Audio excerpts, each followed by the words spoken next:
Each and every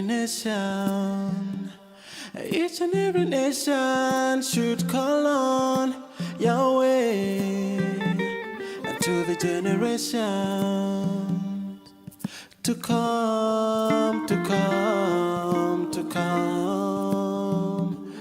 Each and every nation. Ministry of Hope, MO, is a registered Christian non-governmental organization dedicated to changing the lives of children of poor backgrounds.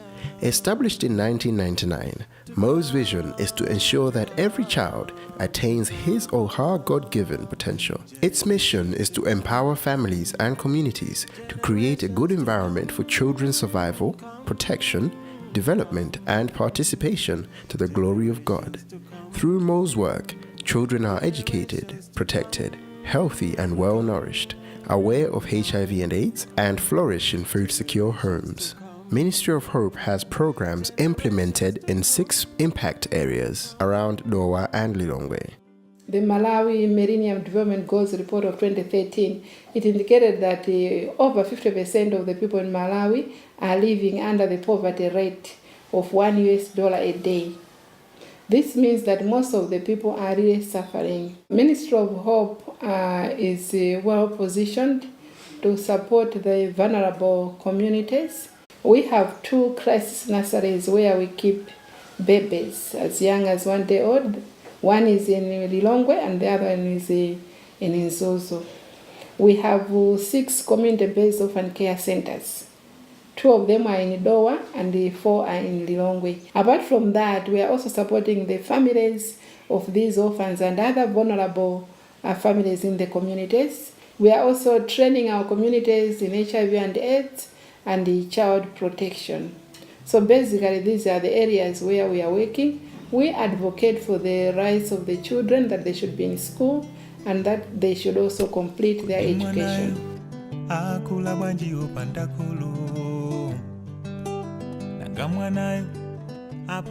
Ministry of Hope believes that for children to remain attentive at school and be healthy, parents or guardians must be able to provide the basic need of a healthy diet. Ministry of Hope collaborates with other partners to contribute towards increased food security in homes by building the capacity of families to increase food productivity.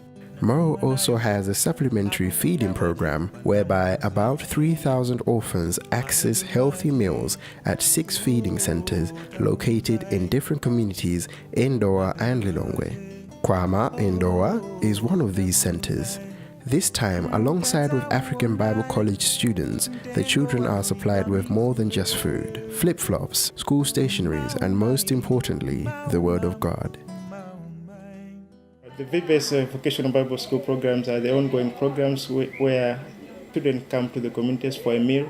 After they have lunch, we give them life skills education and Bible studies. In those programs, we work with a lot of students from African Bible College, so that they can transfer the knowledge they have, they learn in the school, spiritual impact, make something on these needy orphans and vulnerable children in the communities. I joined the Ministry of Hope after visiting some of the centers as well as the Christ Nursery.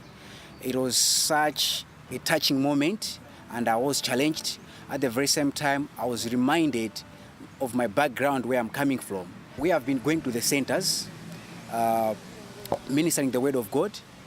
That's through the program so-called the VBSS. We normally go there on Saturdays and we go to those centers and we minister to them the Word of God.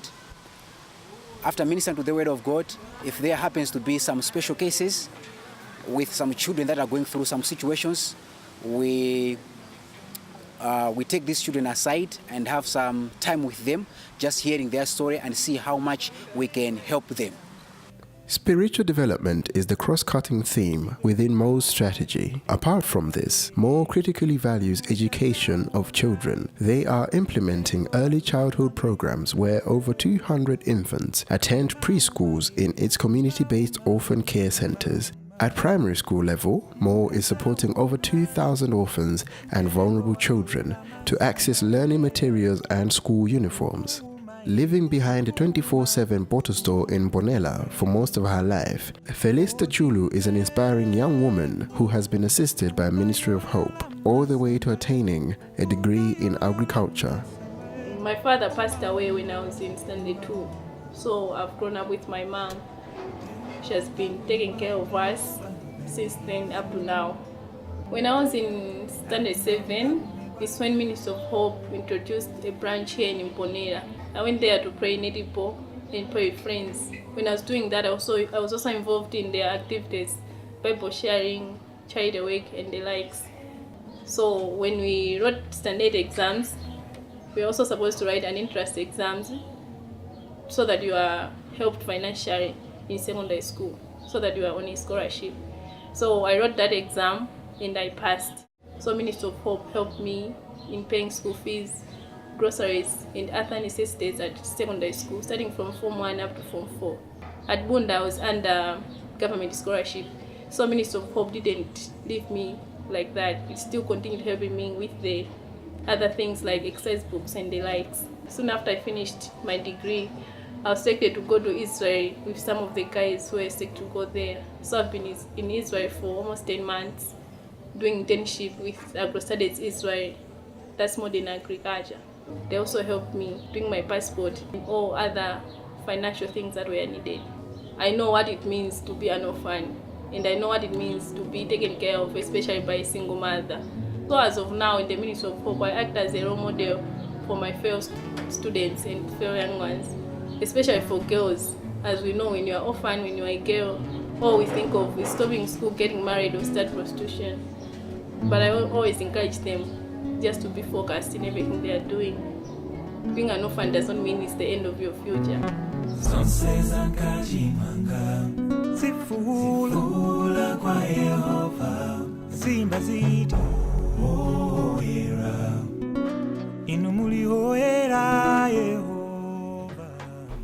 Since most programs are child-focused, it strives to increase the number of children protected from violence, abuse, exploitation and neglect, with a particular focus on babies in crisis situations. The passion of the babies, I joined the Crisis Nursery to work with the babies with different problems. And these babies may come here because of problems like maybe death of their mothers just soon after birth, and maybe because there's no one else to take care of these babies, especially in the rural areas, in the villages where people are very poor. They don't have even food for themselves. And here in Malawi, sometimes it's common to find abandoned babies where they can be abandoned in hospitals, in the bush, in the street, in the buses. So when such babies are found and the police investigate and find out that they are really abandoned, they may also be taken here for love and care. So the main aim of the Crisis Nursery is to save the life of the baby at the time the child was in crisis. Recently, we have 2 babies.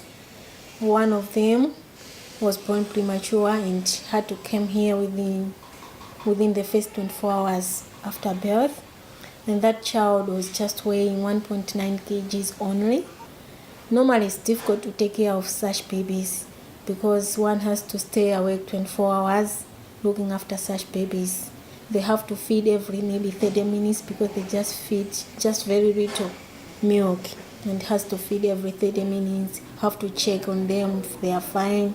So it's really tough, and when they have survived, it's like it's a sign of success of the work that has been done.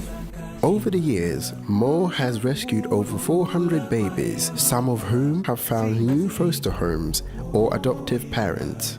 Others have gone back to their extended families in their local communities. Lawrence was once a child rescued by the Crisis Nursery. Born a premature baby, Lawrence was sentenced to death had they not intervened. Now 3 years old and living with his grandmother, Lawrence is prospering and in school.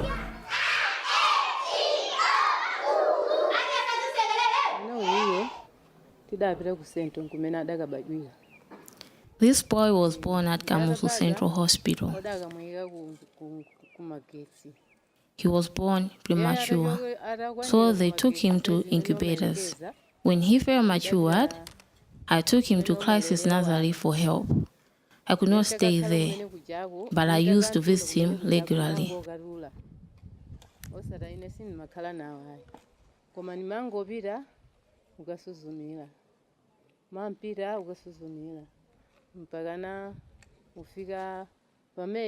This year in May, that's when I went to take him.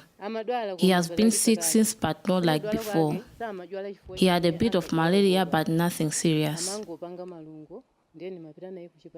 When I took him in May, I enlisted him at school in June.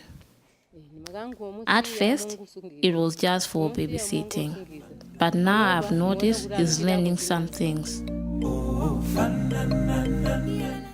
Once a month, Ministry of Hope sets up mobile clinics around the area of Dowa and Lilongwe, where communities surrounding receive medical care they wouldn't otherwise acquire. Participants of all ages are treated. Blood pressure and malaria tests are commonly conducted, amongst others. Mobile clinics help the communities since government hospitals lack basic medical supplies at most.